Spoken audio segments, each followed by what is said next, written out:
Okay. Good morning, everyone. Welcome to Moshiach Matters 119. We are holding now in Parshas Toldos, the beginning, Perek Chaf Hei, the birth, the answer that Hashem gave to Rivka when Rivka was puzzled by the intense struggle that was going on inside her womb. She was having a very, very, very difficult pregnancy. She went to the Navi to ask him what's going on, and the Navi answers her, Perek Chaf Hei Pasuk Chav Gimel in Bereshis. Vayomer Hashem lo, and Hashem says to her, Shnei Goyim, there are two nations, bebitnech in your stomach, Ushnei Le'umim, and two empires, Mimeayach, from your womb, Yiparedu, they will separate. Ula'im Elohim Yamot. Hold on one second. All participants are muted, and they can unmute themselves. Ula'im Elohim, and one empire against the other empire, Yamots, they will strengthen themselves. But in the end, V'rav Yavoit So'er. In the end, the older one will serve the younger one. So here was the prediction of the ultimate scuffle and the ultimate showdown that's going to take place between two nations that are going to be in a constant battle. And they represent holy and the unholy, Yaakov and Esav. And in the end, and they're going to struggle with each other, and one is going to prevail over the other. There's going to be a constant fluctuation of power between the two, but in the end, holiness will prevail. The younger one, which is Yaakov, will prevail over the older one. That's what it means, that the final situation is going to be the Rav and the younger one, Yavoid Sa'ir. Sorry, the older one will be submissive and surrender to the Tsar, to the younger one. Okay, so that's what it says over here. Now, Rashi says an interesting thing on the word Shnei Goyim, and we spoke about this already in the last class, but I feel bad it's been a while ago since we gave the class because we had so many things happening. We had Purim, and then I had to be in New York 2 weeks. Things didn't work out, but now I'm back. But I just don't remember exactly everything we've discussed, but we did talk about this already. But Rashi says an interesting thing on the words Shnei Goyim. Rashi points out that the word Goyim, which generally means nations, Goy means a people. Goyim means peoples. However, in the actual reading of the Chumash, it doesn't say Goyim with a Vav, it says Geyim. So Rashi says that the word Geyim, which is two Yuds. So Rashi says the word Gay means an arrogant being. It comes from the word gaiva, which means someone who is now over here in this context. It's not a negative arrogance. It's people who deserve to be great and elevated and exalted. Geya means, so I shouldn't take the word. Let's remove the word arrogance and let's say two big shots. Who are the two big shots? Two big shots are the one great descendant from Yaakov and one of the great descendants from Esav. And there's going to be a period of time where the two of them are going to get along with each other. I mean, even though for most of the history the two of them will be at each other's throats, but then there will be a short period where the two will get along, and that will be a time of the two of them being together. And that is Antoninus and Rebbe. Antoninus was the emperor of Rome, so he's a descendant of Esav. And Rebbe was a grandson of Yaakov, and he comes actually from David HaMelech. And he was the leader of the Jewish people. And they were friends, and they were Geyim, because they were big shots, meaning they were big, powerful people, very great people. And Rashi says, what's their greatness? Their greatness is that they never was removed from their table. Ma'al shulchanam lo tznoin. They never were lacking. Tznoin is radishes. V'lo chazeres, and not lettuce. They always had tznoin, radish, and lettuce. in the summer and in the winter, which means these were radishes and lettuce were, a seasonal item. You can only get it in the season. But maybe you would say that one of them is a summer vegetable, the other one is a winter vegetable. That I would leave for you, Rachel, to tell me if that's true. One, it's when its season is. But over here in the winter or the summer, it shows on their great wealth that they always were able to have whatever they wanted. That's what it says. Obviously, just to talk about radishes and lettuce on the table of Rebbe, and that was the great prophecy, that the great prophecy of the Navi telling Rivka that she's going to have grandchildren who are going to have on their table all the time, summer and winter, radishes and lettuce. Okay, I understand it. It indicates their wealth, but you could indicate their wealth many other ways besides radishes and lettuce. So to say that they both had radishes and lettuce on the table all the time, there must be some deep secret over here with this radish and this lettuce. So there is a sefer called Tzemach Hashem Litzvi. And that sefer is by the first, I think he's the first Nadvorner Rebbe, and he was a very, very great Makubal. And he reads what's going on over here about the Tznoin and the Chazeres and how this is very messianic. You see, Yaakov and Esav, the two of them are struggle with each other. In the end, Yaakov rectifies Esav. The Geula, as we spoke so many times, doesn't come through the destruction of Esav, but like you see in the story of Yaakov and Esav themselves, there is a tremendous hate amongst them, but in the end is the reconciliation of Yaakov and Esav as they come together in that amazing kiss. So that shows the end of days. In any case, Esav is going to be rectified. And he says that ultimate rectification of Yaakov and Esav, a little Kodak moment, was when Yaakov and when Rebbe and Antoninus were together. So that was a futuristic moment, because generally the hatred between the two just was nonstop. But there was a moment where there was a mutual respect between Yaakov and Esav in the days of Rabbeinu HaKadosh and the Roman Emperor Antoninus. But what was that? That was already like an indication of the future. It's related to Rebbe, because Rebbe comes from David HaMelech, and therefore Rebbe is already the link to Moshiach Tzidkenu. He's the one who gave us the Mishnah, and we know the merit of Mishnah. It doesn't say this, I'm just connecting this. And the merit of Mishnah is the Yidden are going to be redeemed. And we know that the Torah, Mishnah, rectifies the world, including the rectification of Esav. So if anybody was able to take Esav and bring him to its ultimate state, it was Rebbe. And even though he didn't complete it in terms of all of its ramifications, but at least he got the core of it. And then later, throughout our exile, through us studying the Mishnah of Rebbe throughout the Golos, we eventually complete the work and bring Esav to where he's supposed to be and to his ultimate rectification. So he says that this radish and lettuce that are mentioned over here are indicative of the ultimate rectification of Mashiach's days. And a little Kabbalah. He says, let's take a look at the word Sinoin. Sinoin is spelled with a tzaddik, and with a nun, and a vav, and another nun. Okay, Sinoin, that's how Rashi spells it. A tzaddik, nun, vav, nun. So he says, well, in this little word Sinoin, you'll have the entirety of the 10 sefirot, the 10 attributes. He says the tzaddik.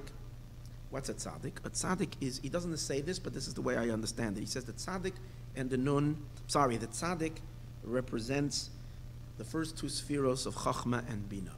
Why? Because he says it's Tadei Nerei and Deloy Misparish. That's all he says. These are the two friends that never separate.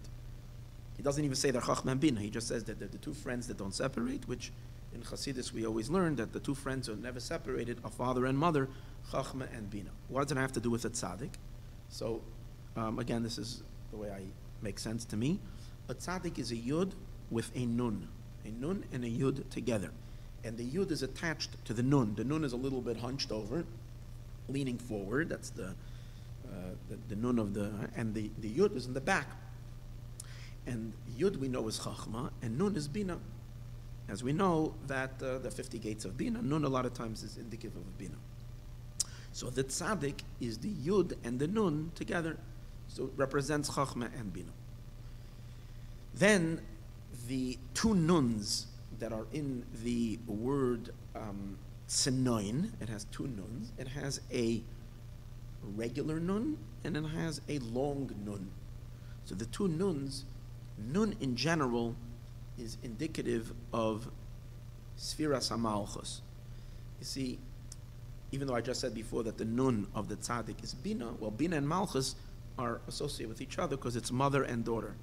And in Hashem's name, for instance, in the Yud Kei Vav Kei, in the Tetragrammaton, when you have both, the upper Hey is Bina and the latter Hey is Malchus, so they're both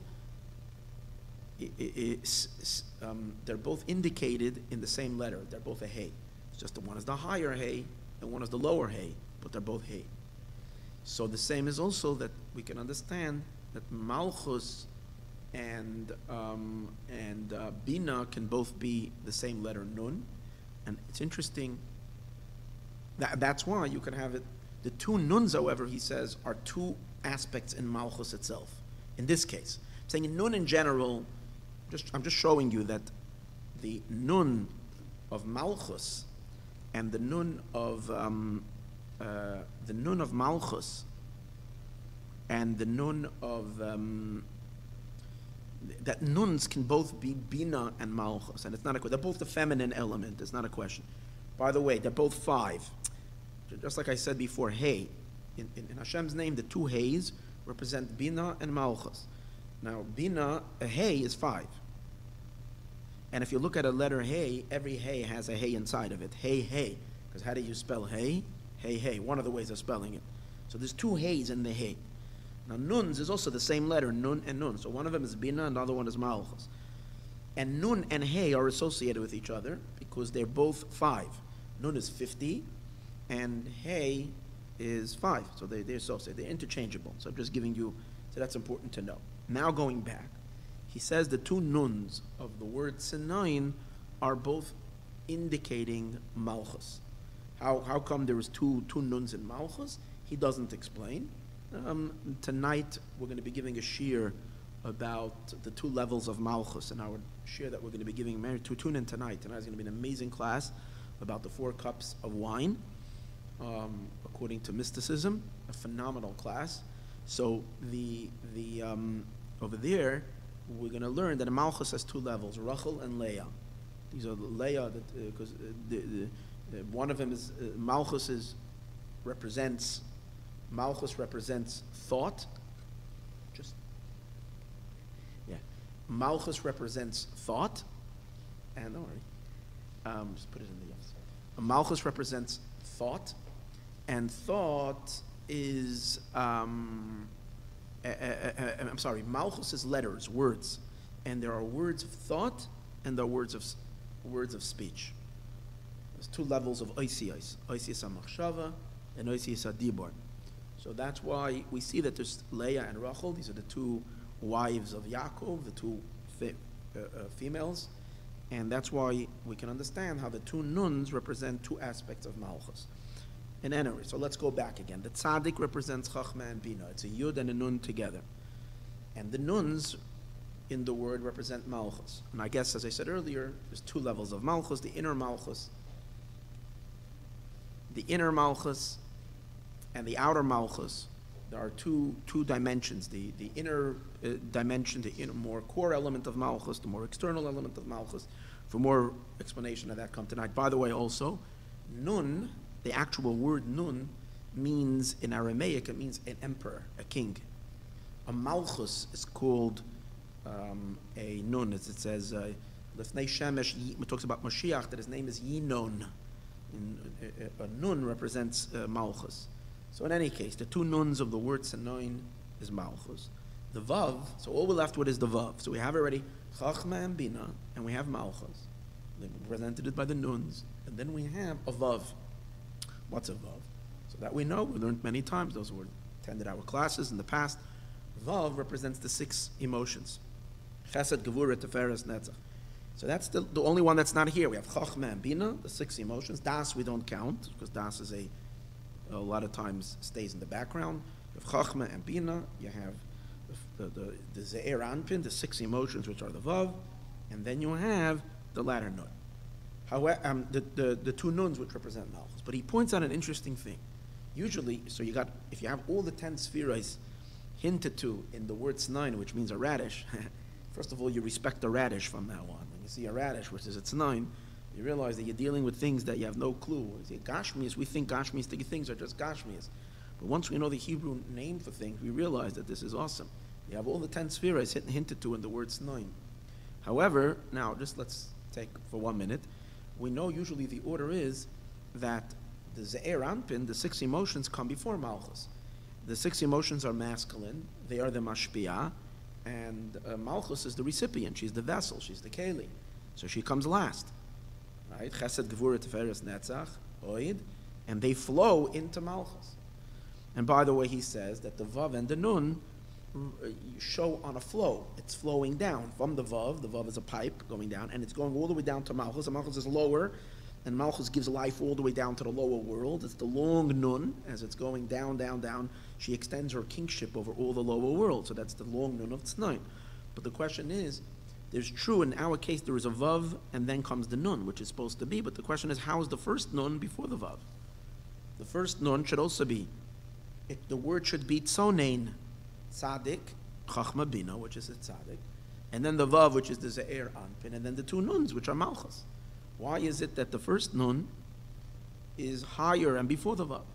That's his question. So we explain, which means the female comes before the male. And he answers, since the radish represents the future world, because when we know when Moshiach will come, the female will be higher than the male. Nekeva tesoivev gever. The woman will encompass the man. She will be on a higher spiritual level, and she's going to affect her husband, she's the crown of her husband. Eshes chayla teres baila. That's only in the future. In the current state of affairs, the man's energy is higher than the woman. But in Moshiach, that's also the reason why we're seeing such, this year, and I've spoke about this at other times, we're seeing such a rise in feminine strength in the world. This whole Me Too movement, which stopped the abuse of men to women, is all messianic, because it's all related to the idea that the woman can't be mistreated anymore by the man. It's over. That whole period of time is over. Men cannot abuse women anymore. They will be called out. They will be thrown down from their power. They will lose everything because the woman has received her power. That's all related to the idea that the woman energy will rise to the top. So therefore, he says that the radish represents, spelled Sinain, represents the time when the female, when the Nun precedes the Vav. Because that's the Mashiach order. And then he gives a very interesting idea. He says, it says in the Medrash, this concept that the man is higher than the woman is a concept of, that the woman will be higher than the man is only in the future world, but not now. And he brings an interesting Medrash. The Medrash says that when Noach was bringing all the animals into the Teva, he was supposed to take in 2 of each type. And one of the things that he took in was, each one was a male and a female. The pasuk says, Zachar unekeva yiyu, male and then female it should be. So the Medrash says, the emphasis was to Noach, make sure that the male and then female. So the Medrash says like this, if you see, this was the sign Hashem gave to Noach, if you see the male chasing after the female, then you should accept this animal couple. When this animal, when the 2 animals are coming, male and female are coming to the Teva, how do you know which one to accept? Who is a kosher living? Because we know that the animals were also corrupted. When humans were corrupted, it affected even the animals, that the animals also began to behave in a unnatural way. So Hashem told Noach, when you let the animals come in, if the male is chasing the female, then you know it's a kosher group, and you let him in. But if the female is running after Imra Isa, it's very interesting words. Imra Isa nekeva ratza acha zachar. If you see the female running after the male, al tekablo, do not accept her, which means that she's corrupted. But when you see the male running after the female, now you can learn male running after female represents the power of the female, that the man is chasing after her. But it seems from the Medrash that that's not the case. The one chasing after the other means the one that's initiating, the one that can call for the relationship. And when the man is chasing after the woman, means that the woman is vulnerable to his chase. She can't decide who she wants, what she wants, where and when. It's almost like it's what it says in the pasuk, "Vel ishech chukasech," that the woman is going to have a desire for her. The woman is going to have a desire for her husband, but he's going to rule over her, not she, not vice versa. The same idea. If you see the female running after the man, which means she's calling the shots, Hashem says to Noach, don't let them into the teva. If you see the man chasing after the woman, which means he's the one calling the shots, he's the empowered one, let them into the teva. So why? Because that's the order as it is today. As it is today, the male being the mashpia is higher than the female being the makabel, being the recipient. And today, when I mean today, I mean till Messianic time. So it's not really today, it's yesterday. Today we're living already in Moshiach's days, where the female is higher than the man. So therefore, the word senoin, which means radish, which is, the radishes were always on the table of Rabbeinu HaKadosh. So the radish represents already the feminine power of the future world, where the nun comes before the vav. And he says in our days, however, the word is not senoin. I don't know if he means a radish, but the word is tzoinein. Tzoinein is tzadik vav nun nun. The nun comes after the vav. Does that mean that there is a kind of radish that's also called tzoinein? I'm not sure. Tzoinein means cold, generally, but maybe sometimes radish is spelled tzadik vav nun nun. I'm not exactly sure. But he says the order today would be in our current, or in the world, in the pre-Mashiach world, the order of letters is tzadik vav nun nun. After Mashiach's world, it's tzadik nun vav nun. Now, since, as I said earlier, Rabbeinu HaKadosh was already he was from the descendants of David HaMelech, so he was already seeing, he was already in a state of forward thinking, and that's why in his world, the female was before the male. And the same is also, and that's, what does that do? So that's the radish. What does that have to do with letters, with lettuce? Chazeres. Chazeres comes from the word chazir. Chazir is the pig. But chazeres means it's like the vegetable representing the chazer, but the chazer, as it's going to make its chazeres, she's going to return. Why is chazer called chazer? Because it's going to return to its kashrus, which represents Esav. Esav is going to eventually be purified, elevated, and return to holiness. And that's the meaning of Rebbe and Antoninus, these two powerful beings, these two big shots, who are living already in the future, and that's why they never failed to have radish and lettuce on their table. So the radish is coming from Rebbe's side, from the side of Yaakov. The lettuce is Esav, but Esav asked after his rectification, and the two of them together, because Yaakov and Esav are together after Moshiach comes. They're not separated, they're not at war anymore. And they, on their table, never lacked. Means they always had this symbolism. They had the radish and the lettuce together sitting on that table. So it's no small deal what was going on over here. Antoninus and Rebbe. It's possible. That he doesn't say this, but it's possible that I can connect this to something else. We find that the Medrash makes a distinction between Yaakov and Esau. When they loaded their family for a trip, it says that Yaakov loaded the boys first and then the women. And Esau, it says, he took his women and his sons. He took his women first. So he had basically, so it seems from here that Esau had the etiquette of treating his women like a gentleman. Like we know, ladies first. I was once in Ralph's and I was doing shopping, and I what's it called again? Like came across a woman, and she was with her wagon, and I was walking the other way. And you know how sometimes you get like who's going to move, what, where, when, or who's going to pass first. And I went first, and she got upset at me. She yelled at me that, don't you know, a ladies first. I wasn't even thinking. My head wasn't. I was probably still spaced out. But whatever it was, so I learned my lesson. Never go in front of the woman. Always let the ladies first. But the Medrash criticizes Esav because the Medrash says that you're supposed to have, in our world, the Medrash is saying, man before the woman. And then later, the woman. But what's with Esav? So you simply learn it's negative. But it says that Chassidus, I think it says about this, that Esav in the future, because since Esav's time of rectification, his time of connecting to holiness is only going to be in the future. And in the future, the feminine energy is going to be stronger than the masculine energy. So Esav, in some way, even though he wasn't conscious of it, was already operating on the future level where the female energy was more powerful and more dominant than the male energy. So, but Yaakov was working out things the way it is today. So Yaakov was synchronized with the way it should be.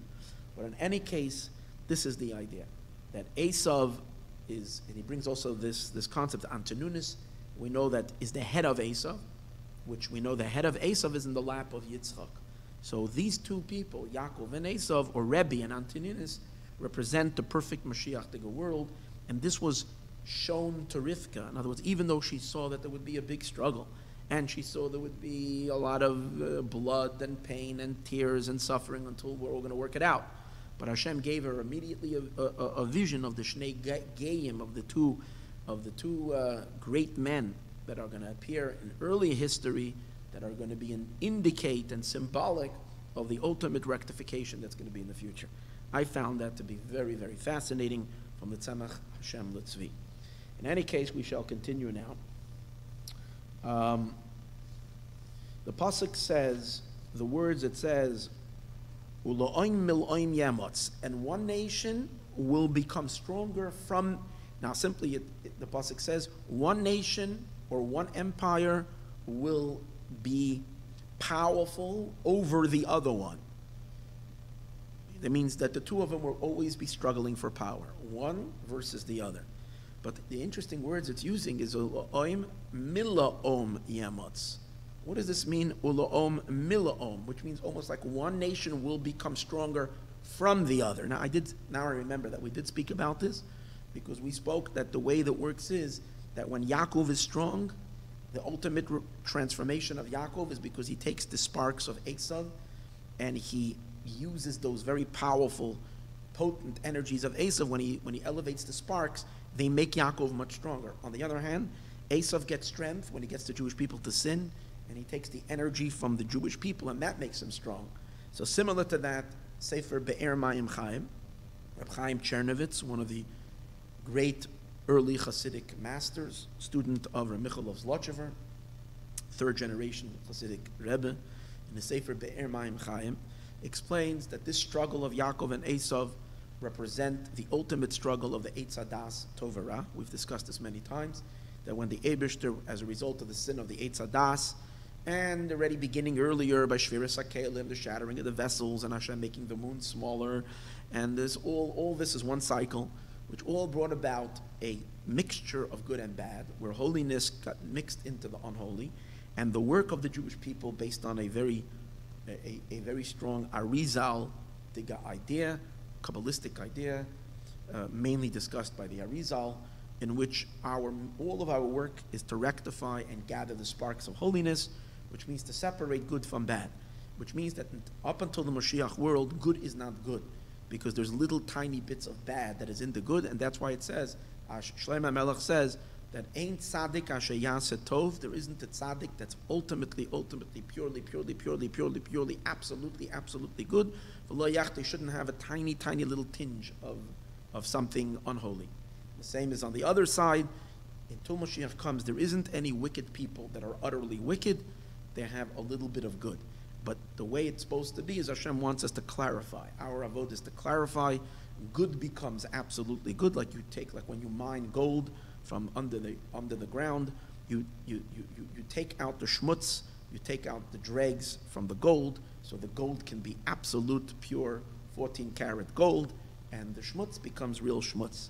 So he says like this process is the war between Yaakov and Esav throughout history, because Esav has a lot of sparks of holiness, Yaakov is. But the way it works is that Yaakov extracts the good from Esav, and Esav extracts the bad. They pass over from one to the other their energies. The little bit of what impurities that were in Yaakov get passed to Esav, and the little bit of good that's in Esav gets transported to Yaakov. How does this consistent with what we spoke earlier, that the rectification of Yaakov to Esav comes in a way where Esav does not get fully destroyed, but that Esav becomes a supporter for holiness? That's true. I think the way, and that seems to contradict what we're saying now, is that Yaakov takes out all the good and Esav just absorbs like a magnet all the bad, and then he's doomed, chas v'shalom, and is destroyed. It's not a contradiction, because both are true. There's a certain purification that happens where the Jewish people extract the sparks of holiness in the midst of their descent amongst the nations and this long exile. They take out through their mitzvahs, amaysim tovim, all the good. They also extract and spit out the negative things that are inside of them, and that becomes spit out into the host nations wherever the Jewish people are. But so there is a certain separation. But here's the thing: in order to be able to see, the ultimate inyan is not that bad should be taken out and then flushed away. The ultimate is, once you can identify what bad is, then the bad can serve, can find its place. That it too has a place in this world, and it has to support holiness, and it has to surrender itself. As long as evil has sparks of holiness in it, it feels justified by its own right, and it doesn't realize that it has to be a support. Let me give an example to that. The snake is, when Moshiach will come, it says the snake is going to be a shamish gadol. The snake is going to be man's best friend. What is he going to be? He's going to be the waiter at a wedding. Our weddings are going to have lots of snakes. They're going to be the ones walking on 2 feet, carrying and waitering. The concept being that snake has a place in this world. He's supposed to serve man. The problem was at the onset of creation, he didn't want to accept to be the servant. He wanted to be the king, and he didn't tolerate the fact that the human was higher than him. When Moshiach will come, the snake will have the humility and the understanding that that's where he belongs, and he will do his job, and that itself is his purpose. So, but why couldn't he hear it before? Because as long as the snakes have sparks of holiness and a little bit of good inside of him, he feels justified by his own right. So the way the birur works is that Yaakov takes out all the nitzutzes until Esav is bankrupt, and when Esav is bankrupt, he realizes that he needs Yaakov to surrender to him and to serve him. And that's going to be the ultimate state after Moshiach comes. So therefore, he says, what happens, but until we get there, what happens is as follows. The competition between the two forces of Yaakov and Esav is that Yaakov, the more sparks he extracts from Esav, the stronger he becomes in his righteousness, because he's taking out the energies of Esav, the sparks, and that's causing a contribution and an addition and a plus in Kedusha to make Kedusha more powerful. The opposite, however, is also true. The more the Ra, the evil that goes out of Yaakov and gets sent into the other direction, into Esav, the more powerful the evil becomes, in the sense that that it's becoming not more powerful but more wickeder, because it's getting the little bit of Ra that it didn't have is now it's increasing. But here's the thing: when it's completely Ra, and there's nothing else, it collapses. Like we say in davening on Friday night,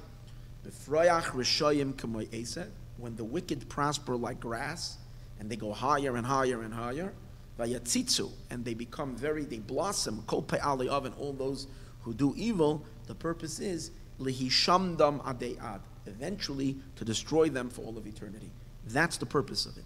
So therefore, he says, these are the words: as a result of their struggle, ula'oim mila'oim yamatz. Each one will become yamatz, will become stronger from the other one. Yaakov will become stronger in his righteousness, mila'oim, and he's taking that from Esav, and Esav will become stronger in his wickedness from the fact that he's getting it from Yaakov.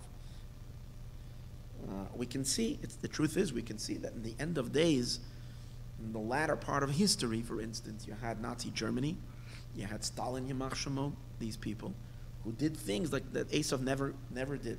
That means the wickedness grew to such a level that it was so wicked that it was beyond. And that has to do, we don't know these things, but it makes sense as a result of this birur. But in the end, what's going to happen? V'rav, and that's what concludes. As a result of this whole birur, what does it lead to? What I just said. V'rav yavoy tzair. Once Esav takes a look in the mirror and sees himself have become lost all, has become so denigrated, he realizes not that he doesn't have a place in this world. He has a place in the world to be rectified, but he needs to support the Jewish people. He needs to stand behind them and support them, and that's his place. It's possible. I mean, let me throw an idea which is very possible. This whole Christian movement that we see in America, which is the new Christian movement, the evangelists and the whole Bible Belt, which are the most supportive of Israel, that could be, and when did it come about primarily? After Nazi Germany, after Europe fell down, after Esav became so ugly that he himself is ashamed with himself that he has fallen down to such extreme lowliness. So I'm talking about all subconsciously. There's a certain cheshbon hanefesh, there's a certain accounting, a certain rectification where the Esav world learns that it must be in support of Yaakov. And that's why, even though, in their mind, they're supporting Israel and supporting the Jewish people because that's going to assist into the second coming and whatever else they believe. But that's narishkeit. But the main thing is that they're supporting Israel and supporting the Jewish people, and this is already the new Esav. So this is what he's saying over there. V'rav yavoy tzoyer. After the good and the bad get separated to the extreme, then the older one realizes that his own tikkun and his own place in the world is yavoy, that he should serve Tzoyer, the younger one. So this is, and as we're seeing a lot of that already in the world today, as this is coming about. May we merit, as he says, Vayarem Keren Yisroel, that the greatness of the Jewish people should completely be elevated, should be lifted up. Rav Yavoy Tzoyer. Okay, I had quite a bit more to say today, but I'm going to leave it, Be'ezras Hashem, for next week.